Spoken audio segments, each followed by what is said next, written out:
Welcome to the Apple Daily News. This podcast is created by Generative AI. Today is August 28th, 2024. As always, links to all stories can be found in the episode notes. Let's start with some historical context. Eazel, a software company founded in 1999, is remembered for its Nautilus file manager for Linux's GNOME desktop. Despite its innovative user interface, Eazel struggled financially and ceased operations in 2001. Interestingly, many of its engineers later joined Apple, contributing to the Safari browser. Nautilus, now known as Files, continues to thrive in the open-source community. Moving on to Apple's operating systems, they are built on a robust foundation combining elements from various BSD variants. While often mistaken as directly descended from FreeBSD, Apple's systems share a common BSD heritage. The XNU kernel, merging Mock and BSD components, ensures a flexible architecture. Apple's open-source contributions, especially in programming languages, highlight its complex relationship with BSD. In exciting product news, Apple is set to unveil the iPhone 16 on September 9th, 2024. A standout feature is the rumored capture button, designed to enhance photography and multimedia recording. This button could revolutionize digital interactions, potentially replacing other buttons and voice assistant activations. It might even pave the way for continuous capture capabilities, blending seamlessly with human perception. On a more somber note, Apple has announced layoffs affecting approximately 100 employees in its digital services group.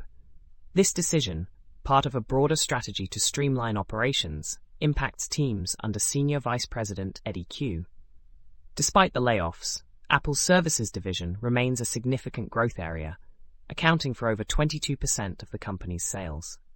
As the Apple Watch nears its 10th anniversary, there's a call for improved accessibility features. Disabled users face challenges with Siri activation, which requires wrist movement. The demand for a more accessible Siri, potentially through an always listening mode, is not just about convenience, but a critical necessity for emergency services and health monitoring.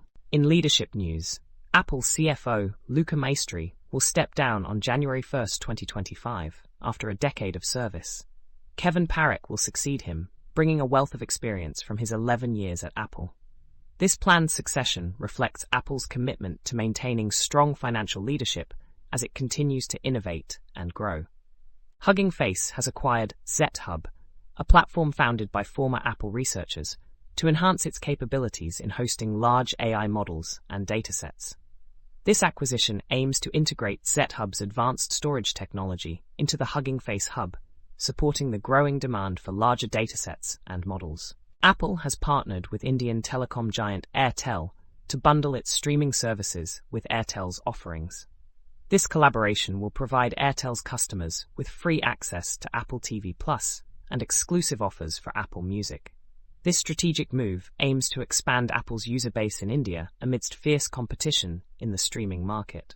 A closer look at iMessage reveals that while it's often described as end-to-end encrypted, the reality is more nuanced. With iCloud backup enabled, the encryption key for messages is stored on Apple's servers. Users seeking true E2EE must enable advanced data protection or disable iCloud backup entirely. Finally, Apple invites users to join the beta testing phase for the Receipt Warrior app through TestFlight. This platform allows developers to distribute beta versions for testing, with users providing feedback to improve the app. TestFlight supports various Apple devices, emphasizing user privacy throughout the process. That's all for today's episode of the Apple Daily News. We hope you found these insights into the world of Apple technology both informative and engaging. Don't forget to check the episode notes for links to all the stories we've covered today. Join us next time for more updates and discussions. Until then, stay curious and keep exploring the Apple universe.